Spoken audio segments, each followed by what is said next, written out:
We will never have fair education in Jamaica. The JLPNP deliberately delivered substandard education, and that will not change. This was confirmed by the PM when the findings of the Education Transformation Commission were made public in January. As the Commissioner said very clearly, we do not have a problem with inadequate spending on education. What we are spending in relative terms, as the Minister pointed out, and Professor Patterson pointed out as well, puts us in the top 20% of the countries in the world. But we are not getting the bang for the buck. Have you ever heard such crap in your life? You only have to look at our schools to know that education is underfunded, and Holiness admitted that in 2019. Let's get honest. What the government gives the education system, certainly to the traditional high schools, is not enough. The rare occasion he didn't lie. Well, things are worse than in 2019, so you must wonder about the source of this 20% bullshit because, as you heard, it will be used as a reason for no additional funding. Well, it is from the nefarious lying World Bank riffraff.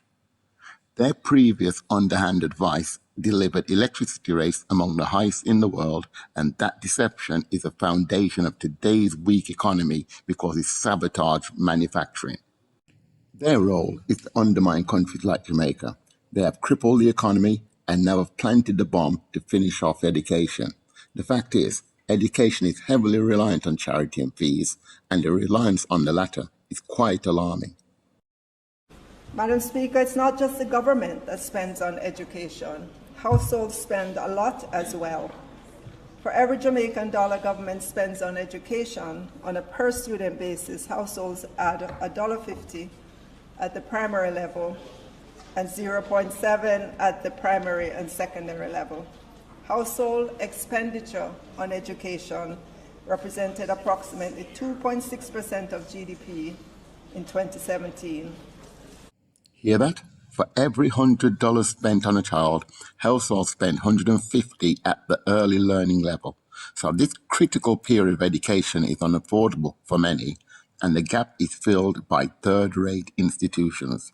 So how can the poor escape poverty? At the primary and secondary level, guardians pay $70, but we're told education is properly funded and free. So this business of free education, free tuition, foundation policy and principle of the Jamaica Labour Party. Look, he is actually mocking the people. But we could have affordable, quality education for all if the country was governed for the people. And the thing is, fees actually violate human rights.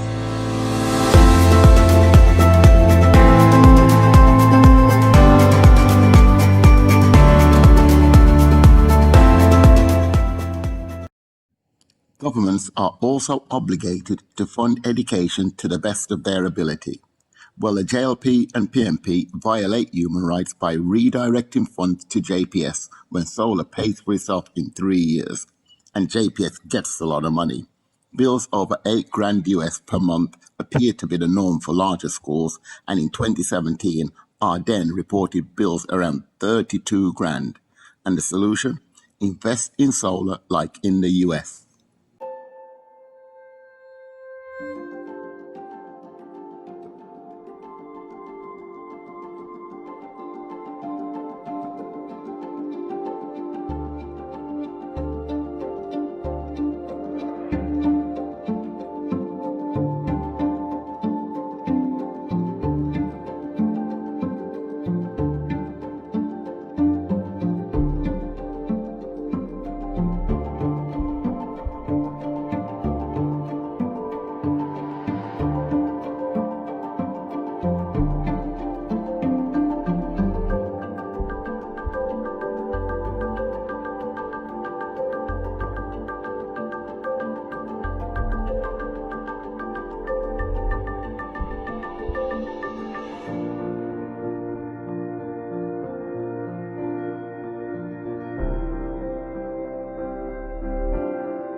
So, in the rich US, they're using solar to boost educational funding, but in poor Jamaica, the parliamentarians see solar as an opportunity for foreign investors to get richer.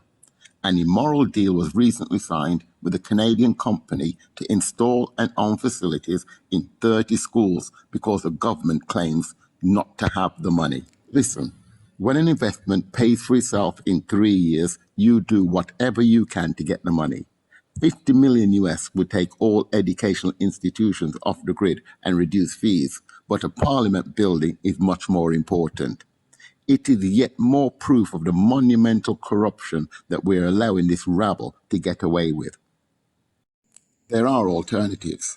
Instead of indefinitely paying JPS, schools could repay loans as in Section 15 of the Education Act. The Development Bank of Jamaica has loaned around 114 million US of the people's money to foreign call center owners, so it can do the same for education. But the JLP and the PMP run Jamaica for the West to profit at our expense. We need change, and parents can use the Education Act to get it. Section 44 states, wishes of parents to be considered in education of students. So parents, if you want your children to have a proper education and a fair crack at life, contact me. And here is the final nail in the coffin for education.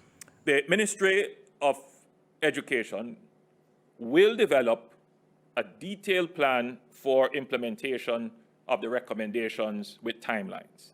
The ministry has to be responsible for the implementation. Hear that? The man has confidence in the Ministry of Education. Well, education is all about results. So let's hear how the MOE has been performing over the last 20 years. And don't forget, Holness was Minister of Education between 2007 and 2011. Review of Jamaica's public education system was culled from data collected over a 20-year period.